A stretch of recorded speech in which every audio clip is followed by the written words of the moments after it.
Hello everybody. Good morning. It's 9:31 here in Toronto. Um,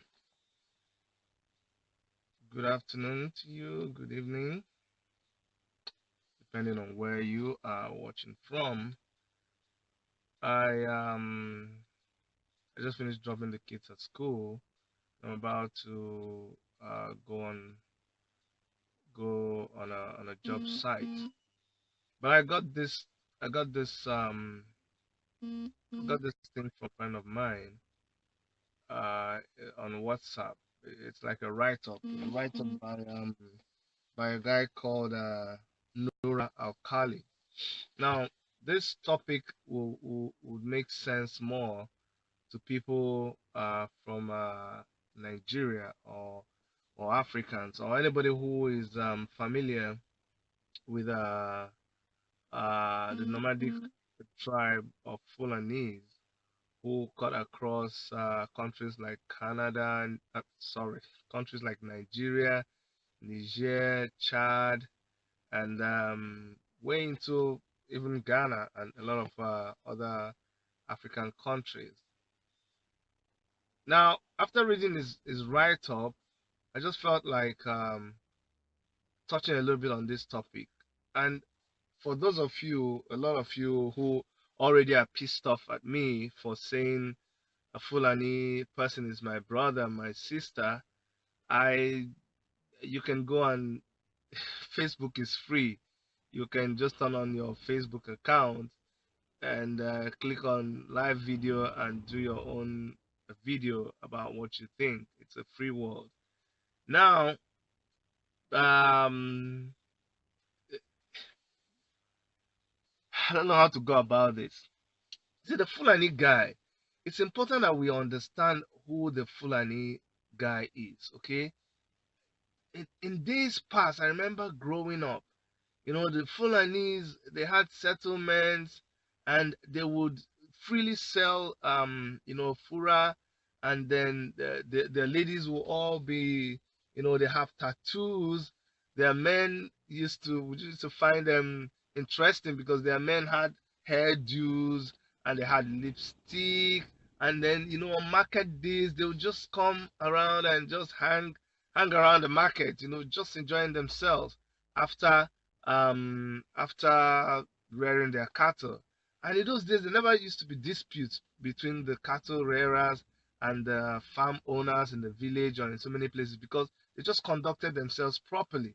They just did their things, and their host communities, they sold honey and milk and crafts and leather and some other things to the local people, and the local people supplied them with other things that they were not doing, like farming, uh, vegetables and other things, and they lived in peace. But you see, these people that you see that travel, they used to travel from the northern part of the country to the east, and then they travel back to the north. They do this like twice a year on foot, just trekking. Now, that's the average Fulani man. He is not the one that is involved in policy making about Fulani people. He is not the one that resists plans to put them in ranches. He's not the one that that um that actually goes out and negotiates about buying the guns. He's not the one that started the movement. And he's not the one that I'm angry about in my thinking. The person that I'm actually angry about, the person that I'm frustrated about, the person that I'm pissed off about, and no apologies about this, is the average get wealthy Fulani man. If you know me very well, you know that I rarely generalize. I treat tribal issues, especially in Nigeria. I treat it with very, very it's a very sensitive issue, so I treat it with a lot of caution. I don't just say Yoruba people, Hausa people, Fulani people. But there are times when you need to pause and call a spade a spade. A spade. I know this video is going to get me a lot of backlash, but it's okay. Once in a while, it's okay to say the truth and get this backlash.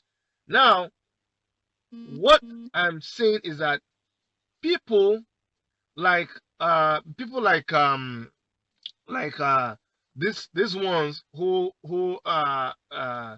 people like these ones who go around and rear cattle and go back and forth. The little nomadic guy. We need to understand that they are the ones who serve the elite. The elite Fulani guy is the guy who goes around. He buys cattle. He has the money. He has tons, hundreds of cattle. He gets this poor Fulani guy to carry his cattle from the northern part of Nigeria to the south where they go and sell these things. Now, in modern times, they don't need to trek that long distance. They put them in in in in uh, in, in, um, in trailers, in big trailers, and they freight them down to the west, down to the east. They don't have to trek all those distances. While they're doing this, the educated, rich Fulani guy, and when I'm generalizing, it's not everybody, of course, but I'm talking about people who don't consider the life of that poor Fulani guy who is trekking up and down the territory of Nigeria, rearing cattle for the rich guy for peanuts. He's out there, he's exposed to snake bites. You know how many of them die of snake bites? You don't hear about, they don't live in very large groups because their mortality rate is very, very high. They die of snake bites, they die of diseases, they die of skin diseases, they die of so many things, but they're just part of the statistics. Nobody cares about them, so they just die and they're not counted. But the rich, fat guy is sitting down in his office. He's enjoying good life. He travels around the world. He stays in an enclosure. He sleeps in a bedroom with beautiful bed. And the other guy sleeps out there in the forest in a tent, in a makeshift tent, in the cold, in the Hamatan cold. But this other guy who is sleeping in the good office, who goes to argue cases in National Assembly, is there refusing for this other poor Fulani guy to be put in a well-organized ranch like it's done in Texas. Go to America, they have one farmer, 2 or 3 farmers have cattle that is more than the total cattle that is owned by the whole of Fulani people in Nigeria. And I'm not kidding. 2 or 3 big time farmers in North America can boast of livestock that is more than all of that. But they don't rear them back and forth America. They don't go from Canada to America to Mexico. They put them in a ranch. I think the problem is that, you see, unfortunately, you have a very few number of people in these societies that are rich and well-to-do, and the poor ones are always, dependent on them. They go and dobale for them. They get peanuts for them. They bow down for them. They go for when there's Salah, they go there to receive things from them. I think those ones that they worship are threatened by the thought that when these other ones that are exposed to land disputes, that face criticism from the public. Whenever anything is talked about the Fulani, when something happens somewhere, the person who faces it is the guy rearing cattle right there in the street. It's not the man in the office. No, it's not the guy who owns the big shops. It is the guy who's rearing cattle. He's the one that everybody attacks. He's the one that the media is after. So I think the big men, the big Fulani men, are threatened by the thought that if these other people are empowered, they will challenge them. Can you imagine when you take the Fulani cattle rearer who does not have to sit down to watch TV, who does not take a very good bath? Can you imagine putting him in a ranch? You put him in a farm settlement, you buy him you empower him with good livestock feed that will make his cattle grow very big. Have you seen the kinds of cattle that they grow abroad? If you see these bulls, they are very, very big. They grow them in a very short while. They don't move around. If you and they don't have to farm them where there is lush greenery. Technology has changed. They don't have to go. They from where if the green grass is manufactured in the West, no problem. It will be manufactured in the West. It will be collected. It will be dried. It will be treated, and then it will be shipped to the north to these ranches, and it will provide income for people that are also producing these grasses. So the people, but it's just that Nigerians, we are not sincere to ourselves. If you do the system very well, the people in the West will produce the feed that is needed up in the north, and then when it is shipped to the north, the people in the north will use it to take care of their cattle, and then they will come down and sell it to the people in the West. It's a win-win situation. Everybody is happy. Can you imagine when you take this poor guy and you put him in a ranch? Inside that ranch, he has a generator. Not just the generator, he has a borehole for his out in the desert, out in the driest part of the north. You can make him very comfortable. Drill a borehole for him. There's generator, and he has a farm land. He has farm where the cattle can stay and they'll be milked. That's where they get fed, and then he has a little space just for them to exercise themselves. This guy doesn't have to walk the length and breadth of Nigeria. He has a little truck that he uses to go to buy feed and buy medicine for the cattle. And then he gets visited by a veterinary doctor who goes and does inspection in place. There's plenty of land in the north. He doesn't have to come and get land in every part of Nigeria. It's just that we are liars sometimes.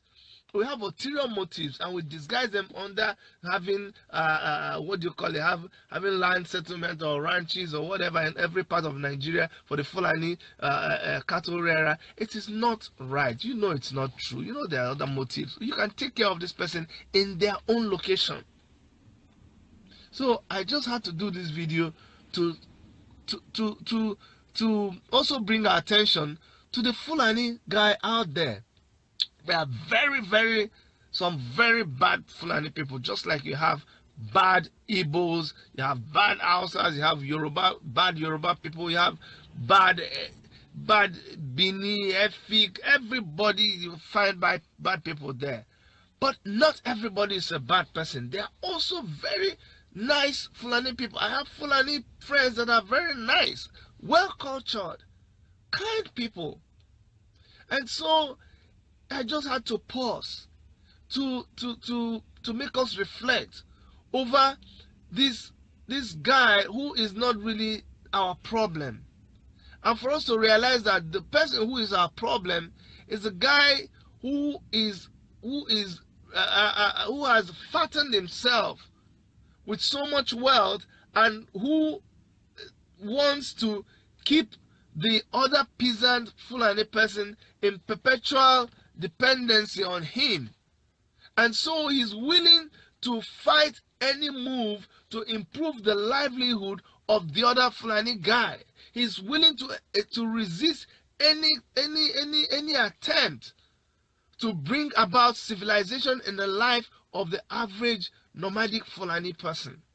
These are the people I am frustrated with this morning. These are the people that I think all the deaths that happen in the conflict between the nomadic Fulani man and the owners of the farmlands that their cattle go and attack, their blood is on your head as long as you keep resisting this well-meaning effort to improve the livelihood of our dear brothers and sisters who we used to live in harmony. I don't want to know that their blood is on your head. You know what you're doing, and every day is for the thief and one day is for the owner. One day all of these things all of these things will be over. Power will shift. One day, these poor people will realize what is going on. They will come to a point of self-realization, and they will turn around and they will attack, because there are very few of you rich people and there are plenty of the poor people. The people that you see them going up and down, they wear their slippers until their slippers is worn off. Can you imagine a Fulani cattle rearer rearing cattle out in the bush just with slippers? And you fat cat, you're sitting down in the office and you're making laws and you're gathering money and you're lobbying people everywhere, sharing millions of dollars and naira just to resist every opportunity to help these young people. Now you go and arm them with submachine guns to protect your cattle. They don't even own the cattle. You don't know. The people who own the cattle are the big man sitting somewhere. Maybe he's out on holiday in New York, in the Bahamas. And the poor guy is rearing his cattle. And then when people come to attack the cattle, he uses the same submachine gun that you gave him. Of course, when you empower them, when they discover the power that they have, they begin to abuse the power. And it has continued to degenerate and degenerate, where they now use the machine gun to go and kidnap people. They use it to rob people. You know, that's what is happening. You just turn these people. Do you even see them? See them with their kids now. I used to wonder, how can a Fulani man, I used to think, it didn't make sense to me, because we used to think they were the owners of this cattle. And I used to wonder, how could somebody own all these cattle that are sold for thousands? Because I know when there's a burial event in my village, we go to buy cattle. And the cattle a cow used to be very expensive, 30, 40, 50, 100,000 naira. And I'll say, how does this Fulani person make this kind of money and still live such a wretched life? Not knowing that he only gets paid a tiny fraction of the money that is made for the big oga. And the big oga is there, not agreeing for this guy to live in one place. Let me tell you something. People say, oh, it is their lifestyle. Their nomadic lifestyle is their tradition. Who told you? Okay, now, let them be doing their nomadic. Buy them a caravan.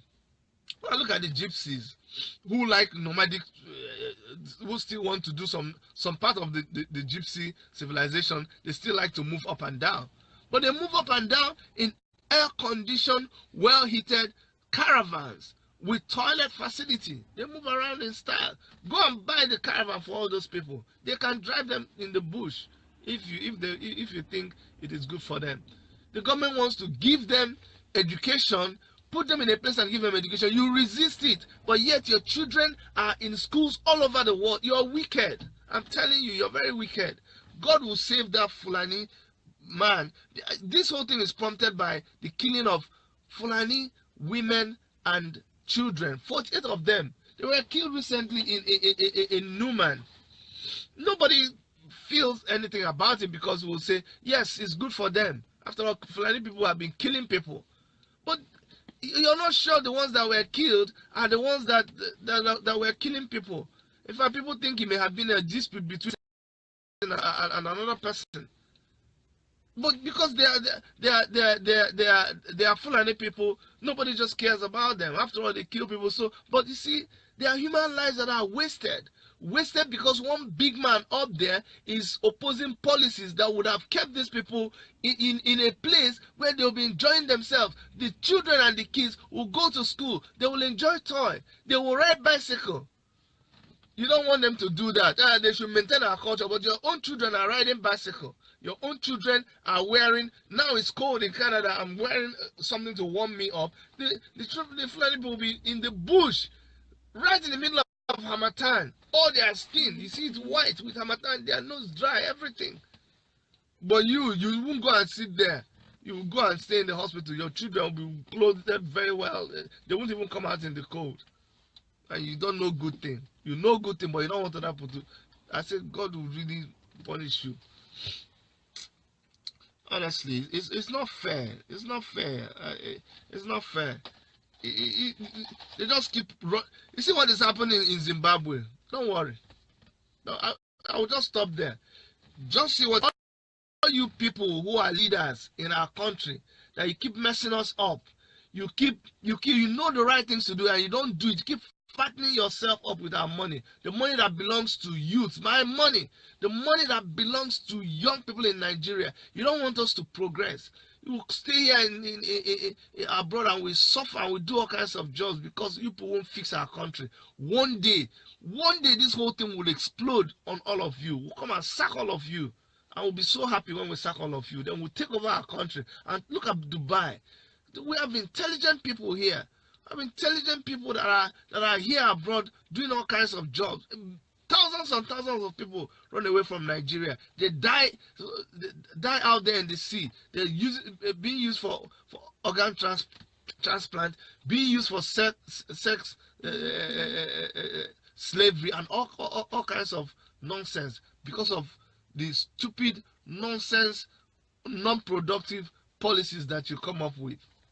God will bless those of you that are making an effort to do the right thing, but you are in the very tiny minority. But the ones in the majority who keep eating our money and messing us up, God will so punish you people. I'm telling you. And when it happens, we'll be so happy. You see how when Mugabe was ousted from office, the whole place was jubilating. People were so happy. That's how we'll be rejoicing the day that they kick all of you out of office. And the good ones will stay. Just so annoying. Every day you read one kind of funny thing going on in Nigeria because of some. They don't even know they will soon die. You think you're going to live there forever? You've been in government for how many years? You've been in government. This government, you're there. You're 50, 60, 70, 80 years. You're still in government. Look at the kind of person they made. I don't like being personal. I don't like personalizing things, but it's so painful. It's all over the internet. Show you the person they made ambassador of USA. Why now? Why? I don't know. Even if he's a young person, I hope he's young. He doesn't look like his age looks in the picture.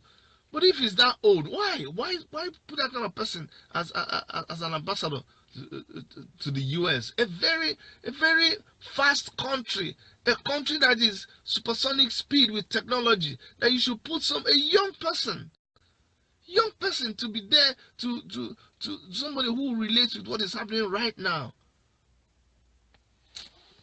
I beg, I'm done. Thank you for tuning in. Okay, just starting my day with this kind of things. It's just so angry. It's so cold. They're gonna go out there now in the cold and walk. Eh? Should have been enjoying our Nigeria is such a beautiful country, man. Don't have any cold. 24 hours every time. It's summer. When it gets so cold in Nigeria, it gets 20 degrees. Everybody's screaming. 20 degrees. If it's 20 degrees now, everybody will be naked here. You have to go at -2 degrees. Look at this person who is going to pass by the side of my window. You see him? You see how he's all dressed up and covered up, close his head, he's not everywhere because it's so freaking cold. Now you think say now who send you come back to Nigeria? You think if I had my way I wouldn't be in Nigeria? We won't be in Nigeria now. But see how they messed up the whole place. Just messed up everything, turned everything upside down. People are living every day. Young men, no jobs.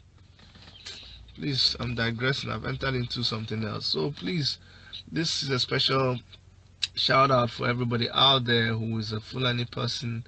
You know, things happen, but we don't all hate you. We don't all hate you. They are good people. There are people I went to school with. There are people who are nice. So if you're out there, we're just victims of what is going on. There are people who don't do what they're supposed to do. Tribes are marginalized. My tribe is marginalized. My tribe faces attacks from Fulani headsmen all the time. They are killed. People in my village are killed. So I'm not happy about that. But you see, they're still human beings. They're still nice people. And so I make bold to say that there's a Fulani brother and sister out there, and I sympathize with those women, the families of the women and children who were murdered in um, in um, in in Nu in Numa in Numan. I would just sympathize with them. As a media group and as people of God, I and my family, we just sympathize with their family. And I just want to thank my brother Odidi for sending me that text that just prompted this video. And I want to thank Mr. Nura Alkali for writing that piece about the Fulani people.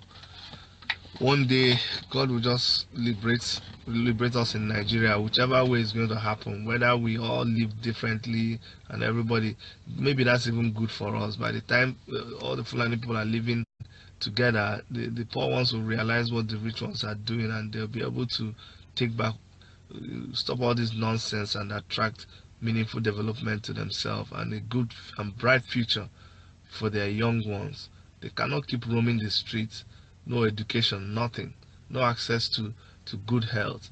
They just be dying like that, and other people are saying, oh yes, it's their culture. This is Chidi in Toronto, signing out.